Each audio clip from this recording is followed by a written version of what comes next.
এত মানুষের ভিড়ের মাঝে খেয়াল করলাম দুটি চোখ আমাদের দিকে তাকিয়ে আছে।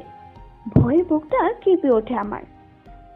রিত ভাইয়া আমার এক হাতে নিজের সাথে চেপে ধরে ভিড় পার করছেন।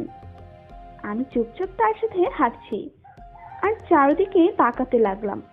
আমার দৃষ্টি ওই ভয়ঙ্কর চোখ দুটি খুঁজতে ব্যস্ত।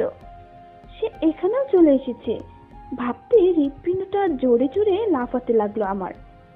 কিন্তু হুট করে কোথায় হারিয়ে গেল সে? এত মানুষের ভিড়ে তাকে দৃষ্টি দিয়ে খুঁজে বের করাটাও মুশকিল। এত মানুষের মাঝে আমার গায়ে অন্যদের ধাক্কা লাগছে দেখে রিত ভাই হুট করে এক হাত দিয়ে আমার নিজের সাথে চেপে ধরলো, যেন আর কারোর সাথে ধাক্কা না লাগে আমার। এত মানুষের সামনে বিষয়টা লজ্জাজনক মনে হলো আমার কাছে, তাই চক্ষু যুগল নিচের দিকে স্থির রেখে হাঁটতে লাগলাম। আজ রাস্তায় অনেক জ্যাম, মানুষেরও ভিড় বেশি। সে ভিড় থেকে বেরিয়ে আমায় ছেড়ে দিল, তারপর টিস্যু বের করে কপালের ঘাম মুছে নিল, সাথে আরেকটা টিস্যু নিয়ে আমার ঘামও মুছে দিতে লাগলো। আমি এক দৃষ্টিতে তার দিকে তাকিয়ে রইলাম। আমি জানি সে আমায় ভালোবাসে, কিন্তু প্রকাশ করে না। তাই বলে তার এত ভালোবাসার জন্য মোটেও আনন্দ লাগছে না আমার। ভয় হচ্ছে খুব, তাকে হারিয়ে ফেলার ভয়। এই 5-6 দিনে খুব আপন হয়ে গেছে মানুষটা। আমার দৃষ্টি এখনো চারিদিকে দৌড়াদৌড়ি করছে। এই বুঝে আসিফ চলে আসবে এখানে, রিত ভাইয়াকে মারবে খুব।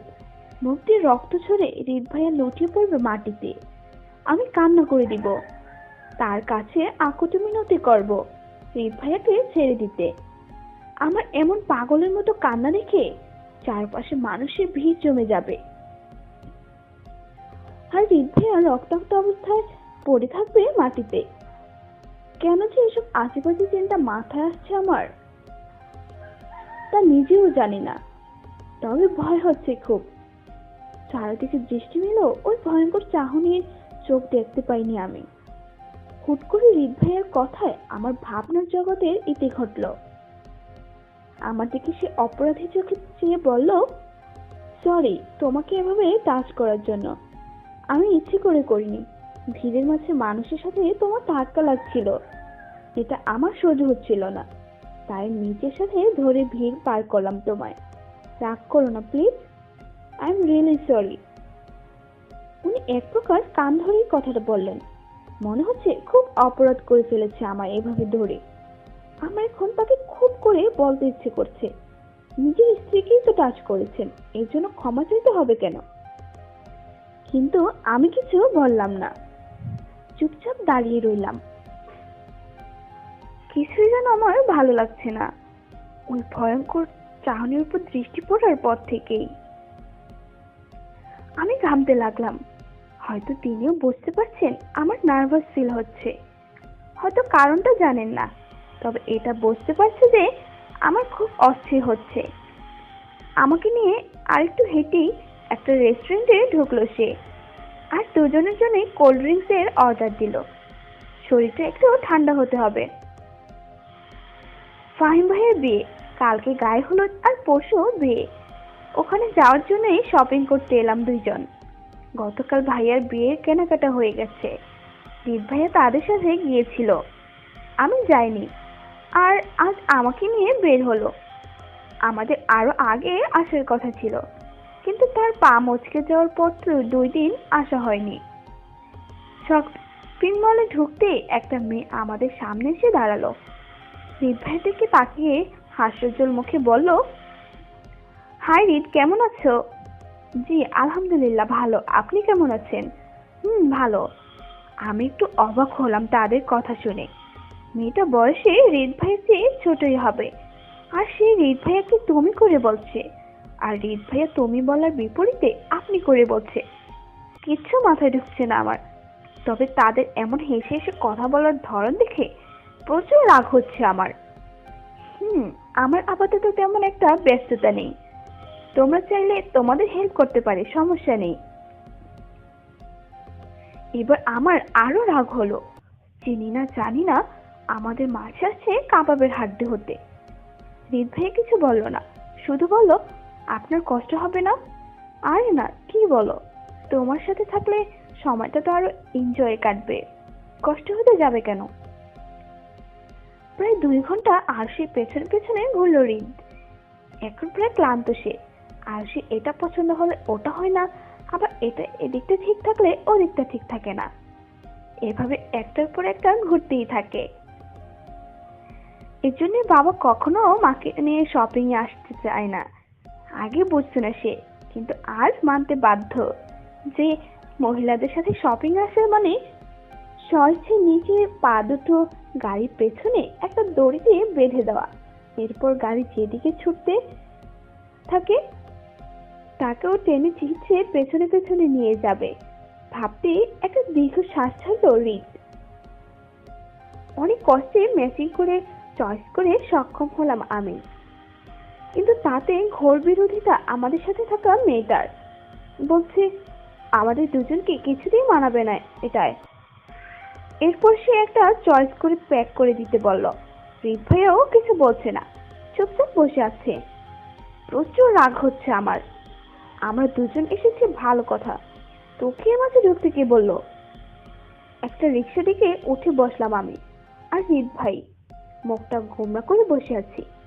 মামা মামি আমি ও তার জন্য সবার জন্যই শপিং করলো, অথচ আমাদের জন্য আমার চয়েসটা গুলিয়ে নিল না।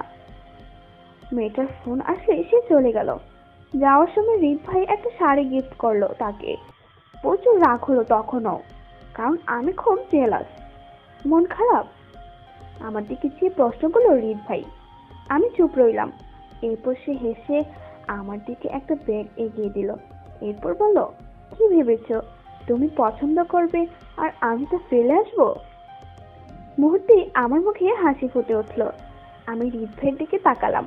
আমার রাগ এখনো কমেনি। আমি ওই ব্যাগটা হাতে নিলাম, যেটা মেয়েটার পছন্দে কেনা হয়েছিল।